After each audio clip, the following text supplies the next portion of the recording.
Hi everyone, it's Carol here, the founder of the Sleep Success Academy. And in today's video, I wanted to talk about sleep for the sensitive soul. Because if you're someone who cares deeply about your family, about your work, about the economy, about politics, about the state of the world, keep going on. If you care deeply, and then you find yourself not able to sleep at night, it might be because your nervous system is getting dysregulated from this caring that we do so much. And it's not wrong to care this much, but sometimes when we care this much, we carry so much of it on our shoulders. We take responsibility for things that aren't ours to take responsibility for.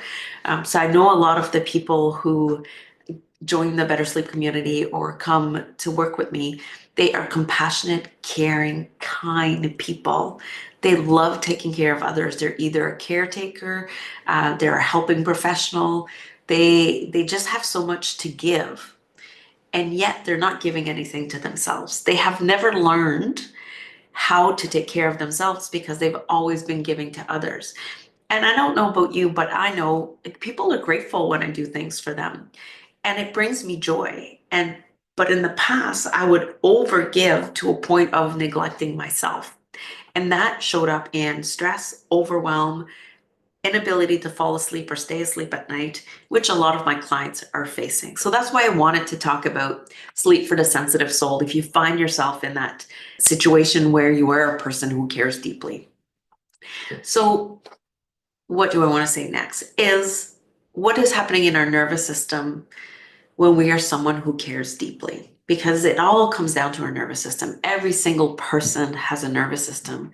And the way we were brought up and the way we do things in the world and the response we get from the world with what we're doing actually activates our nervous system in good and in bad ways. So if you find yourself always wanting to do for others, I want you to check in with yourself and ask yourself, what is the reason that I'm doing it? Am I doing it because I feel I have to, or I should be doing that? So all words that, the shoulds, I should be doing this, I should be doing more, more productive. I should have done that. I forgot to buy a birthday present for that person. I should have been more thoughtful.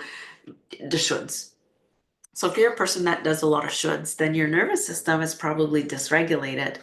And you might feel a lot of stress, overwhelm, anxiety, worry for yourself and others. And in the world we're living in, I often hear people saying, I take on the weight of the world because things are just so bad right now. And I think about this and I think about that person and all the people in the hospital and all the people on social security. And so I'm doing great in my life, but then I worry about the others. And then I go to bed at night and I can't sleep because of this worry. I want you to reframe this for yourself, right? I want to say, yes, all of that exists, and we're not going to pretend like it's not. It's not about putting our head in the sand and pretending like it's not happening, but it's about making choices on what it is I can do to serve others, but not forgetting about myself. Because I know that on the days that I'm like all for others and I forget to either go do my walk or I forget to sit quietly with myself and kind of tune into my nervous system to see what's happening, I go to bed at night and I can't sleep. Or I go to bed at night and I fall asleep good, but then I wake up thinking of something. And why is that happening? Is because we haven't given ourselves the space to calm down. And the minute we're quiet, what do you think happens? Our brain kicks in and says, hey, Carol, I tried to tell you today that we were overwhelmed, but you didn't listen. So I'm going to tell you now because there's actually a quiet space for me to be able to do that. So how do we work with this? How do we help ourselves not wake up through the night? Well, some of the tools that I teach in my program is orienting. Orienting is a really great tool where I actually take time to sit and look at my external environment. And you're going to say, how is that going to help me sleep at night, Carol? Well, it does in the long term. It really does help because while I'm orienting, I'm teaching my nervous system that in this moment, I don't have to worry about anything because I actually have water to drink. Right? So here's my big cup of water, taking care of myself by making sure I always have water. It's telling my nervous system that right in this moment, the sun is shining. And that warmth of the sun on my skin when I go outside later is going to feel great. And so I'm just using these little micro moments of time by orienting to actually show my nervous system the cues of safety in my immediate environment. And when we say, or if I can hear some of you say, but Carol, the world is still in chaos. You're right, the world is still in chaos. But in this moment, I'm breathing, I'm alive, and I'm okay. So I'm teaching my nervous system in this moment, I'm okay. And when I take that pause and I'm able to tune into myself, then the second tool I want to talk to you about is tapping. Because I like teaching what I call holding the truth tapping. I learned it from Nancy Forrester. And it's not about going to the past or going to the future. It's about holding the truth of what is happening right now. And so as we're tapping, I might say, even though I'm worried that I might not be able to pay my mortgage, or that so and so might not be able to pay their mortgage, I really feel that deeply in my heart. Yeah, and then this moment, I'm okay. I'm still alive, or I'm doing the best that I can. And then we would just tap on the worry. We would actually allow ourselves to feel the worry, but in a space that is safe for us. So first I orient and I see that my environment is safe, and then I can go process my emotions a little bit. I don't have to like tap on everything, but just a little bit of tapping to kind of let go of some of those worries. And then I want to reframe things for myself.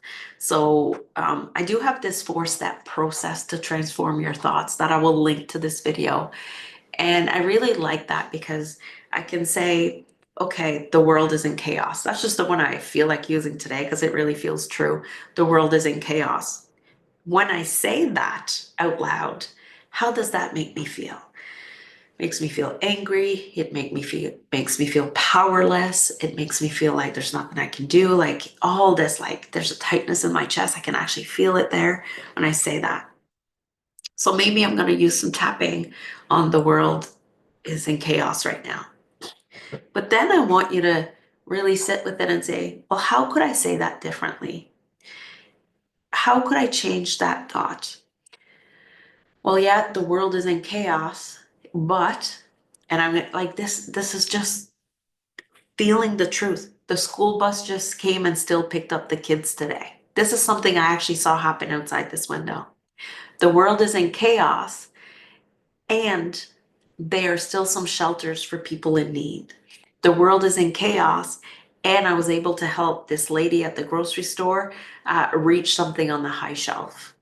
Right? So we're saying the world is in chaos is true, or we feel it's true, and then there was this positive thing. So then once you can reframe a sentence for yourself, I want you to sit and say, what does that feel like now inside my nervous system? And chances are it's calmer. There's more like, oh, I can do something in this world to make someone else happy by grabbing something on the high shelf. I can be okay just for this moment. So then it really makes me feel calmer, less anxiety, less worry. And maybe it brings up, and this is just what happened in my mind, it brings up, you know what, then there is something else I can do to help the world be in a better place. I hope that is making sense, right? So it's about knowing that we carry a lot because we're sensitive, then really learning what is happening in our nervous system because we're carrying the weight of the world, and then recognizing why it's showing up in the middle of the night, and then doing something about it during the day so that when I go to bed at night, I can feel accomplished instead of feeling sad and the fact that there's nothing I can do about the bigger world. But again, I had a friend buy me this saying one time on a plaque. It says, if you think you're too small to make a difference in the world, have you ever tried to sleep with a mosquito in your bedroom? Right? One mosquito can really make a big ripple effect in a room full of people. So how can you make a ripple effect in the world to help people feel better? So that's my take on the sensitive soul. Now, I'm going to tell you what I'm planning to do to make this world better. I love teaching about the nervous system. I understand mine at a deeper level that I ever have, and I keep doing it every day. I keep doing the work. noticing and naming what's happening today in my nervous system. How is this affecting my sleep? And there's days I'm really good, and other days I feel the overwhelmed overworld. And then I have the tools in order to help me come back. So I'm going to put on a 6-week program. I started working on it yesterday. I had this idea that the 6 weeks program will really focus though on nervous system education. Still on sleep, because sleep will be a byproduct, better sleep will be a byproduct of the program.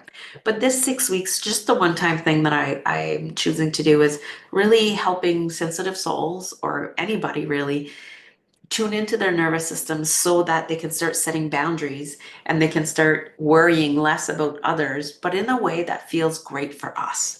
Not in the, ugh, like I'm just not going to care anymore and I'm going to shut down. Not in that way, but in the way that we can say, okay, what can I do today to make this world a better place so that it can feel a little bit less chaotic for me so that I can sleep at night.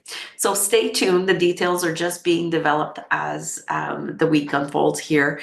It will start at the beginning of June, so it's a whole month before it starts. If you know that you're interested, I'm only going to make it available to 10 people because I like smaller groups. So I don't want too many people in it because I want it to be more intimate and we can really do this work at a deeper level together. And I want it to be a safe, caring environment, right? The sensitive soul that I am, I want to make sure that the people coming in can be comfortable in sharing what they're noticing in their nervous system.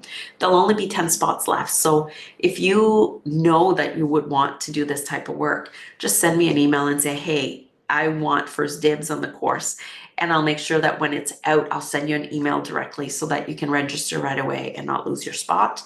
And at the same time, the last thought is, it's so okay to be a sensitive soul. It's okay to be caring deeply. And it's also okay to care for yourself at the same level as you care for others. And when you start doing that, your world will change and you will just be able to care even more for others. So that's it for today. And I look forward to seeing you in the near future.